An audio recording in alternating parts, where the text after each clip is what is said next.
Salut YouTube, j'espère que vous allez bien. Écoutez, je vais commencer je pense carrément en m'excusant. Je suis vraiment pas aussi assidue que ce que j'aimerais être ici sur ma page YouTube, même sur Instagram, j'ai envie de dire. Je pense que la vie avec deux enfants, j'ai clairement sous-estimé le temps que j'allais avoir pour m'installer pour lire. Puis là, on dirait que juste, surtout là, les romans, je veux tellement les avoir lus pour vous faire une bonne critique. Donc ça me prend beaucoup plus de temps. On dirait qu'à chaque fois que je veux m'asseoir, soit il pleut, donc la météo, l'éclairage c'est vraiment laid, soit j'attrape la conjonctivite de mes enfants, puis là je veux pas vous faire ça, ça serait vraiment dégueulasse en vidéo. Soit ma fille elle attrape une laryngite, puis elle a vraiment besoin des bras plus. Donc bref, la vie va plus vite que ce que je m'attendais. Alors, je vais essayer de réduire là, dans les prochaines semaines mes demandes en service de presse pour moins me mettre de pression sur tous les gros romans comme ça. Mais là, j'ai quand même vraiment une belle pile à vous présenter, puis je les ai tous lus, sauf un. Donc, je suis quand même fière, là, c'est vraiment un bel accomplissement, donc je vais tout pouvoir vous en parler. Je fais une petite parenthèse au début pour vous dire que oui, ce sont des romans qui me sont envoyés gratuitement. Donc c'est ce qu'on appelle des services de presse. C'est comme une collaboration que je fais avec les maisons d'édition, mais c'est sans rémunération. Donc les maisons d'édition ne me payent pas pour que je vous parle de leurs livres. Ce qui fait que moi, c'est vraiment une critique 100% authentique, 100% honnête. J'ai pas de pression de la part des maisons d'édition non plus pour le faire. Donc c'est pour ça que j'adore en fait continuer à faire des critiques ici sur YouTube. Je vais donc en faire moins, là, évidemment, là, je me rends à l'évidence, mais toujours encore avec autant de passion et autant de cœur. Donc sans plus attendre, on y va avec une nouveauté à la maison d'édition Urtubise. C'est sorti cet été. Peut-être que vous connaissez Sophie Labelle qui a écrit plusieurs livres sur, entre autres, la transidentité, sur le passage primaire-secondaire. Et donc, je peux vous lire c'est Amstramgram, Ciel et Coup de vent aussi qu'elle a publié. Bref, moi je les ai dans ma bibliothèque de classe. Chaque année, j'ai quelques élèves qui les lisent. Et partir sur une bulle, j'ai vraiment aimé ma lecture. Je vous dirais que ça m'a fait un peu penser au style d'écriture de Fab d'Émilie Ouellet, qui est mon coup de cœur de tous les temps, j'ai envie de dire. Puis, pourquoi je l'ai tant aimé, c'est qu'on est encore une fois dans le passage primaire-secondaire, mais on est ancré dans l'authenticité du secondaire. Et dans l'authenticité de l'adolescence, j'ai trouvé, il y a un petit peu moins d'humour que ce que Émilie Ouellet, qui est elle-même humoriste, mais vraiment, je trouve que dans les répliques avec les enfants, entre les enfants, je trouve que dans les sujets traités, c'était vraiment très bon. Ici, on a un personnage trans qu'on nomme, on dit qu'il est trans, puis le personnage principal fait comme, ok, mais comme qu'est-ce que ça change, puis de toute façon c'est pas à toi parce que c'est comme une autre personne qui lui dit, puis il dit ben c'est pas à toi de me le dire, si cette personne-là a besoin d'en parler, ben elle va m'en parler, mais c'est pas toi qui devrais l'annoncer aux autres. Donc j'ai vraiment apprécié cette petite touche-là, mais c'est tout. Tu sais, c'est juste un fait sur un personnage parmi tant d'autres. Donc c'est vraiment ce que j'apprécie là, de l'écriture de Sophie Labelle. Et ici dans le fond on a Cléo qui rentre au secondaire et elle adore faire de la musique, puis elle fait beaucoup d'instruments de musique avec ses frères. Sauf qu'elle est comme rentrée dans un programme enrichi au secondaire, et le programme enrichi, elle, ça a été tellement facile pour elle le primaire. Arrive au programme enrichi, elle réalise qu'elle a comme aucune stratégie. Et elle va avoir besoin d'aide parce qu'elle ne sait pas comment utiliser son agenda, elle ne sait pas faire ses devoirs, elle oublie d'étudier, elle préfère aller jammer justement avec ses frères. Elle se découvre une nouvelle passion pour le théâtre. Et dans cette passion-là, elle va y mettre tout son focus, toute son énergie, quitte à en oublier des amitiés aussi, avec son ami qui est au régulier. Elle va vraiment faire une hyperfixation. Ce que j'ai vraiment apprécié aussi de ma lecture, c'est qu'on voit dans le concret c'est quoi un enfant qui a un TDAH sans nécessairement le nommer. Puis, tu sais, là, je nomme qu'elle a un TDAH. Probablement que c'est ce qui va s'en venir, peut-être dans les prochains tomes, parce que clairement, il y aura une suite. Mais j'ai tellement trouvé qu'on voyait justement le déficit dans les stratégies utilisées par un enfant qui a un trouble comme ça. Et j'ai trouvé ça vraiment le fun. Je pense qu'il y a beaucoup d'enfants qui vont se reconnaître dans leur lecture. Je trouvais ça le fun justement qu'on aborde le théâtre, qu'on aborde la musique aussi, de jouer des instruments. Je trouve qu'on parle souvent des enfants à l'adolescence du sport. C'est beaucoup le sport qui est ancré dans la littérature jeunesse pour les ados, mais il y a plein d'autres branches aussi. Puis vraiment, j'ai tout aimé de ma lecture ici. Je vous le recommande fortement à avoir dans votre bibliothèque de classe. Pourquoi pas l'essayer en lecture feuilleton aussi, l'écriture. C'est quand même plutôt gros, c'est sûr que ça serait une longue lecture feuilleton, là, je vous le cacherai pas, mais ou peut-être lire les premiers chapitres pour accrocher les lecteurs, puis laisser les autres lire la suite. Vraiment un beau bijou. Nous avons ici Mini Élise, Bienvenue dans ma tête, qui aborde aussi d'une certaine façon le TDAH. Donc Élise Gravel, elle s'est fait diagnostiquer à l'âge adulte et là on est dans sa tête à l'enfance. Puis à l'enfance, on va vraiment être dans sa tête. Donc pour le profil intellectuel, là, dans les 4 profils de lecteurs, on est vraiment là parce qu'on a accès à ses réflexions, on a accès à ses incompréhensions, on a accès à ses délires quand que sa tête part en vrille puis ses idées partent en vrille. Puis j'ai beaucoup aimé ma lecture. J'ai trouvé qu'il y a beaucoup de références aux années 80. Clairement, elle a grandi dans les années 80, donc on le ressent dans l'écriture. Il y a des cassettes, il y a des émissions de télé qui sont nommées ou des bands, j'ai un blanc, là, un boys band qui est des années 80. Puis, chose que moi, en le lisant, ça m'a plu, même si je suis d'une autre génération. Mais j'ai peur que ça l'accroche pas les élèves, quoique j'ai vraiment l'impression qu'ils vont réussir à apprécier toutes ces idées folles qu'elle a, notre chère Élise. Évidemment, là, vous connaissez l'intérieur, c'est toujours intéressant. Et il y a une histoire d'amitié aussi. Élise, elle a beaucoup de la difficulté à se faire des amis. Et de la façon qu'elle va souder justement le lien avec sa meilleure amie, là, Mané, il va comme avoir une nouvelle amie, puis là, ça va devenir comme un triangle amical, si je peux dire. Puis ça va vraiment venir jouer dans les émotions d'Élise. Elle comprendra pas trop qu'est-ce qui va se passer. Je vous dirai pas comment ça va se terminer parce que j'ai vraiment trouvé, mais je peux quand même vous dire que la façon que les chicanes d'amitié sont abordées, c'est pas une chicane dans ce cas-là, mais les conflits, c'est ça, les problèmes d'amitié, j'ai trouvé que c'était franc, c'était authentique. Oui, il y a un peu de boudage parce que ce sont des enfants, mais en même temps, de la façon qu'elle revient, c'est super frais, c'est super pertinent. C'est comme ça qu'on veut que nos enfants règlent leurs problèmes, dans le fond. Puis, il y a comme une petite touche aussi à la fin, je vais pas vous surprendre, là, mais une petite touche de diversité, si je peux dire, qui est appréciée. De Camille Bouchard, maintenant, nous avons Vert comme l'enfer. Vert comme l'enfer, ça raconte l'histoire d'un crash d'avion où le pilote, le bodyguard, puis la maman décèdent et ce sont seulement les 4 enfants qui survivent. Et là, on a comme une narration entre comment les enfants vont survivre finalement, si je me trompe pas, 40 jours. Oui, 40 jours dans la forêt. Et comment les troupes de recherche en Colombie vont tenter de retrouver, dans le fond, là, ces enfants sans savoir qu'évidemment qu'il y avait des survivants. Ils vont comme l'apprendre sur le top. J'aurais plus aimé ma lecture, je vous dirais. J'ai trouvé que pas l'idée parce que c'est une histoire qui est vraie. Donc, de se baser sur cette histoire vraie puis d'en faire un récit, c'est complètement inimaginable de penser qu'il y a 4 enfants qui ont survécu 40 jours dans la forêt. Comme, on dirait que l'idée du roman m'appelait tellement, mais l'exécution, je vous dirais que la narration, c'est un petit peu moins ce que je recherchais. Je trouvais qu'il manquait un petit peu d'intrigue, il manquait d'adrénaline. Il n'y a pas aucun moment où est-ce que je me suis dit que j'avais hâte de tourner les pages parce que, y avait-tu un cobra qui arrivait, y avait-tu un je sais pas quoi. J'ai comme l'impression que ça m'intriguait pas. Je manquais comme comment je pourrais dire? Je manquais d'appétit pendant ma lecture.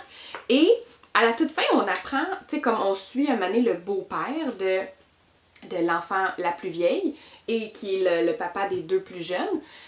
Puis, on apprend, dans le fond, quand l'auteur vient, ce que j'ai apprécié beaucoup, l'auteur vient relater après les faits véritables. Et on apprend que finalement, ce beau-père-là, il est comme vraiment, il y a comme plusieurs accusations à sa personne. tu sais, comme tant dans la drogue, tu sais, on parle peut-être même qu'il y aurait, tu sais, un contexte d'agression sexuelle envers le personnage principal et tout. Mais dans l'histoire, on ressent comme pas tant ça. On voit que c'est pas tant, mettons, une bonne personne, mais on le suit, puis tu sais, on lit sur ses remords, puis on lit sa quête d'aller retrouver ses enfants et tout. Mais à la fin, j'ai comme pas aimé finalement m'être un peu attachée à lui. Je sais pas si vous comprenez, parce que finalement, tu sais, j'aurais préféré, c'est ça, je sais pas, je suis comme ambiguë. Vous l'entendez sûrement dans ma voix. Je suis curieuse de savoir s'il y en a qui l'ont lu, qu'est-ce que vous en avez pensé. C'est quand même une grosse brique, ben pas grosse, moyenne mettons, mais ça se lit vraiment super facilement. Nous avons maintenant Opération Boui-Boui. C'est de François Gravel à la courte échelle. D'abord, la couverture, elle est super. Vous irez voir sur Instagram. Il y a une vidéo qu'ils ont fait sur comment ils en sont arrivés à cette couverture-là. Donc avec les essais, le graphisme et l'illustrateur. Donc c'est super intéressant. À l'intérieur, on a une écriture qui est dynamique. On a des mots en relief. On a des petites illustrations parfois. On a différents narrateurs, narration aussi, parce que des fois on a des lettres, des fois on a le garçon qui nous parle. Et en fait, l'histoire c'est quoi? C'est un jeune garçon qui décide d'aller à l'école d'espionnage. Je dis d'espionnage, mais pour devenir agent secret. Et là, le test final que son enseignant lui donne, c'est de partir à la recherche, je me rappelle plus son nom, de Gary. Et il va devoir faire le tour du monde pour trouver Gary. Sauf que au début on lit, tu sais, il nous manque un peu d'informations, il nous manque un peu de détails. Mais, tu sais, ok, on y va, on se laisse embarquer. Tu sais, c'est François Gravel, puis on se dit, c'est un peu irréaliste, mais c'est correct, je continue. Jusqu'à ce qu'on réalise que finalement, c'est carrément une histoire d'escroquerie, parce que le professeur, c'était une personne qui a juste voulu l'argent de l'enfant, puis il a fait des faux cours, c'est un faux diplôme, puis tu sais, comme il l'a embourbé dans cette histoire-là. Je dis enfant, là, mais c'est comme un ado, là, si je me rappelle bien.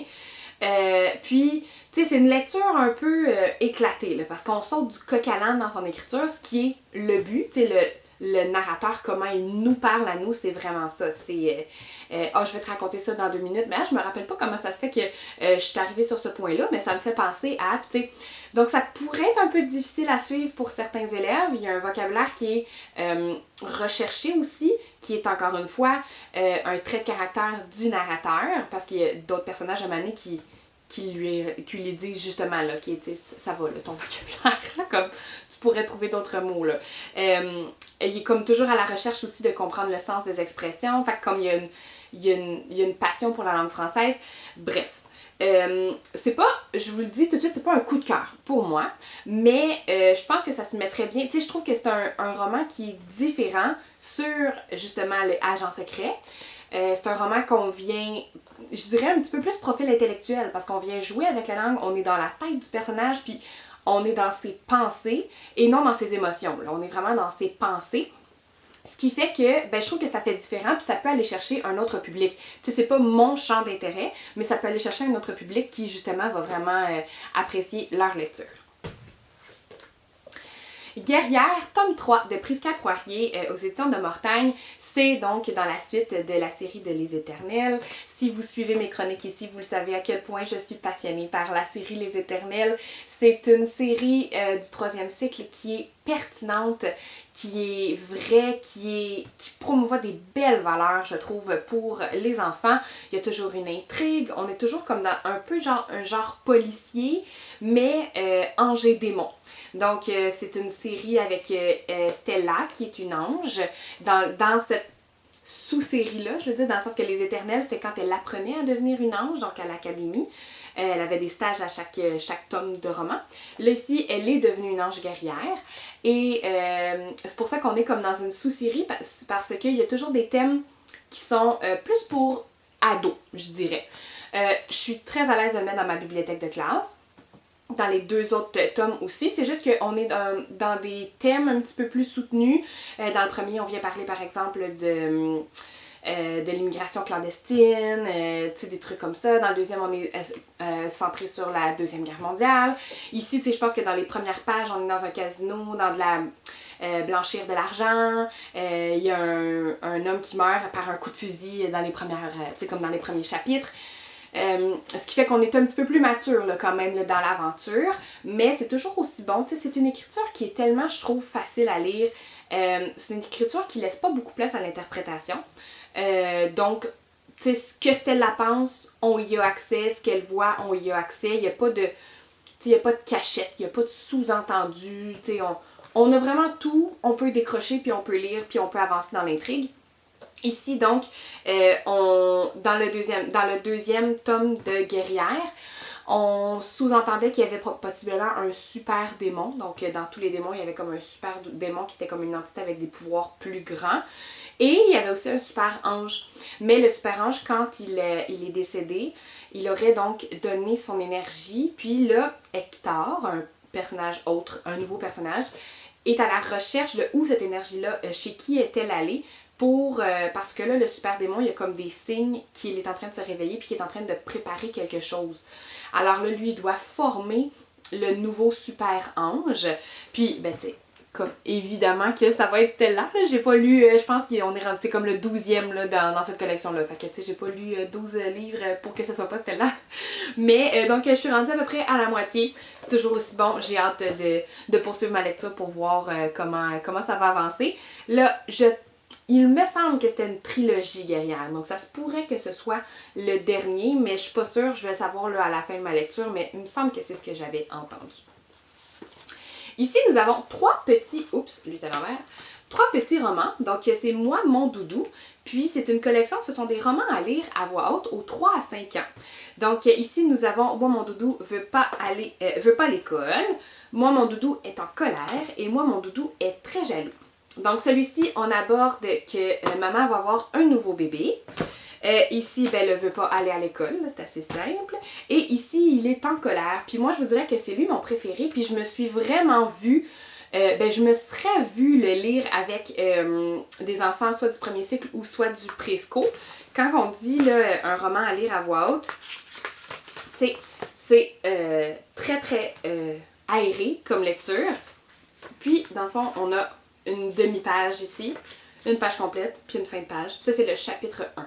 Donc, ça peut, tu sais, ça aurait pu être un album, mais j'ai trouvé que c'était différent et rafraîchissant que ce soit en roman. Donc, ici, on aborde la colère et les stratégies qu'on pourrait utiliser donc pour vivre notre colère et la laisser sortir. Donc, si dans la collection, là, moi, ça a vraiment été celui-là. Surtout avec les émotions, je trouve qu'on n'en a jamais assez là, de parler des émotions avec les enfants. On a une BD dans la pile et c'est Ataria Zero. Donc, c'est une nouvelle BD de Alexa. Et vous dire comment j'ai aimé ma lecture, oh my god! Je n'avais jamais lu Les Agents Jean. C'est comme sorti pendant mon bac, je pense, ou dans mes premières années d'enseignement. Puis, c'était plus pour plus jeune que ce avec quoi j'enseignais. Puis ça a tellement comme eu un succès monstre que même si j'en ai dans ma bibliothèque de classe, j'avais pas pris le temps de le lire parce que je savais que soit les enfants les avaient déjà lus ou soit que c'était vraiment safe là, à mettre là, dans ma bibliothèque de classe. Ce qui fait que quand j'ai vu le service de presse de celui-là, je me suis dit, hey, je pourrais l'essayer. Je connais pas vraiment la plume de Alexa. Puis une nouveauté, tu sais, j'ai tellement d'élèves qui ont aimé la série L'Agent Jean que pourquoi pas leur offrir quelque chose d'autre. Oh mon Dieu, c'est tellement bon. Ici, on a Alexa lui-même. Je sais pas s'il s'appelle comme ça là, dans le livre, mais je pense que oui. Qui est un auteur à immense succès, qui a dû... et là, qui doit rendre un nouveau manuscrit à son éditrice. Et il dit oui, c'est bon, tu vas voir, on se rend compte telle date, blablabla, mais finalement, on réalise qu'il n'a rien écrit, qu'il y a une page blanche, qu'il sait pas quoi écrire. Il est comme victime de son succès, il trouve qu'il n'y a plus d'idées, que tout ce qu'il écrit est poche, puis j'ai tellement trouvé ça intéressant de se mettre dans la peau d'un auteur comme ça pour que les élèves qui vivent des défis avec l'écriture sachent que hey, même les auteurs comme Alexa en vivent là, des défis comme ça. Puis, il y a comme toujours des choses spéciales qui se passent en même temps. Soit quelque chose qui apparaît, soit quelque chose qui disparaît, soit il se fait suivre en même temps par un psychiatre parce que il pense qu'il y a comme des trous de mémoire ou il pense qu'il y a comme quelque chose avec son cerveau de particulier. Puis le mané, pouf, il se réveille, on est 5 jours plus tard. C'est donc bien bizarre, mais il semblait qu'il y avait un rendez-vous à telle place. Puis bref, un mané, il va comme faire un test pour son cerveau. Puis là, il y a une équipe qui va aller le chercher pour lui dire « Hey, on voudrait étudier ton cerveau. On trouve que de la façon que tu réfléchis, c'est vraiment fascinant, on aimerait faire des études sur toi. Mais là, il se réveille, on est je sais plus combien de jours après, puis là, il sait pas qu'est-ce qui s'est passé. Il sait pas qu'est-ce qu'il a rêvé. Est-ce qu'il a rêvé à ça? Il sait pas qu'est-ce qui s'est... Tu sais, comme, il a aucune idée. Et il va devoir, dans le fond, retourner dans cette université-là pour aller découvrir les secrets qui sont finalement... Là, on arrive dans une partie de l'histoire qui est un petit peu, tu sais, science-fiction, puis, tu sais, comme là, c'est un peu plus... ben pas juste utopique là, mais c'est pas utopique que je veux dire, mais c'est un peu plus fantastique là, qu'est-ce qui se passe par la suite avec des créatures, puis avec finalement c'est comme l'au-delà, puis c'est comme l'univers avec le Big Bang, puis le centre de l'univers, puis fait qu'il y a comme des concepts un petit peu plus plus intenses, plus scientifiques, mais c'est toujours expliqué, puis ça rend pas l'écriture moins agréable pour autant, donc vraiment une belle bande dessinée à ajouter dans votre bibliothèque. Pardon, reste de laryngite pour moi aussi. J'ai aussi deux outils didactiques pédagogiques que je voudrais vous présenter. Ici, nous avons l'identité de genre racontée aux enfants. Je l'ai mis dans ma pile roman parce que ça se veut, dans le fond, une façon d'enseigner aux enfants ce que c'est que l'identité de genre. Et ici, on a comme narratrice, la petite sœur d'un enfant qui, dans le fond, fait une transition. Et oh mon Dieu, que c'est bien écrit, c'est doux, c'est tellement rempli de bienveillance. Je pense que c'est très rempli d'authenticité aussi. Donc, l'enfant qui va vivre de la colère envers son frère. Le frère qui va essayer justement de... maintenant que la transition est enclenchée, va finalement accepter qui il est et va peut-être un peu délaisser sa sœur, comme j'ai vraiment trouvé que ça abordait plein de belles choses, mais toujours avec douceur et bienveillance. Ça paraît par les personnes qui l'ont écrit, et ce que j'aime le plus, c'est qu'à la fin, on a des trucs, on a des stratégies, on a pour les enfants, on a pour les enseignants, on a pour répondre à tes questions, vraiment là, pour l'enfant, mais on a aussi en tant que personne qui soutient une personne trans ou en tant que parent, ou quel outil génial. Vraiment, j'ai tout aimé de ça, puis je pense, j'en ai plusieurs, tu sais, j'en ai sur la dyslexie, sur la dysorthographie, sur la... Tu sais, j'en ai vraiment plein de cette collection-là, puis je pense que ce que je vais faire, c'est que je vais les laisser disponibles dans ma classe, parce que on le sait pas finalement, tu sais, il y a peut-être un enfant qui va vivre soit un désir de transition, ou soit au contraire une transition dans son environnement sans que les parents pensent nous en parler. Donc peut-être qu'un enfant va pouvoir s'identifier à ce genre de personnage-là, ou au contraire, un enfant va peut-être dire « Moi, c'est un sujet qui m'intéresse, puis je le comprends pas. » Et il va pouvoir répondre lui-même à ces questions, mais ce genre de ressources-là, je suis tellement confiante envers ce qui est dit que je suis super à l'aise de le laisser dans ma classe pour que justement ça puisse répondre à des questions aux enfants. Et je termine ici, c'est finalement le seul, comme je vous disais là, en début de vidéo, que je n'ai pas eu le temps de lire, mais je voulais quand même vous le présenter, c'est la météo intérieure. C'est une approche pour amener l'enfant à vivre ses émotions. Puis tu sais, on vient le souligner, à les vivre. Parce que moi, c'est ça que je veux que mon coco apprenne. Je veux qu'il apprenne que c'est correct d'être en colère. Faut juste que la colère sorte, mais si elle est en toi, il y a une raison. La peine, c'est la même chose. Tu pleures avant d'aller à la garderie, c'est correct, je vais t'accompagner dans cette pleure-là. Je vais pas te ramener à la maison, mais je vais t'accompagner dans tes pleurs. Puis ça, c'est une approche avec la météo. Tu sais, j'ai lu quand même quelques pages là, avant de vous le présenter. Je trouve que c'est vraiment chouette parce qu'on vient faire référence. C'est comme si on devenait un météorologue des émotions. Donc, tu sais, penser à tornade, penser à tempête, penser à arc-en-ciel, penser à pluie, penser à... Donc, on vient associer les émotions à différents phénomènes météorologiques dans un but, oui, que notre verbatim soit bien compris par les enfants et pour nous aider, nous aussi, en tant que parents, à accompagner, je dis parents, mais clairement, ça va m'être utile pour les enfants dans ma classe aussi parce qu'ils en vivent eux également là, des émotions, on s'entend. Donc, j'ai très hâte de poursuivre ma lecture. Ça semble super intéressant. Le dynamisme, j'aime, tu sais, c'est comme en couleur, c'est dynamique. Le dynamisme, j'ai dit, je voulais dire le graphisme, c'est intéressant. Puis moi, c'est le genre de choses qui vont accrocher mon œil, qui vont m'aider à poursuivre ma lecture.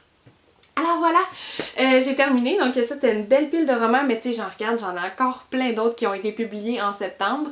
Là avec la grève de Post Canada, j'ai comme une pause là, de réception littéraire, fait que je vais essayer de clencher. Je sais que je dis ça à chaque fin de vidéo, mais sachez dans le fond, tu sais je vous fais pas de promesses, je sais pas quand est-ce que aura lieu ma prochaine vidéo, mais sachez que je fais vraiment là, tout à mon pouvoir pour lire. J'espère que vous appréciez le petit peu que je suis capable de vous donner, j'espère que vous l'appréciez. Alors je vous fais un chin de café, puis on se revoit dans une prochaine vidéo.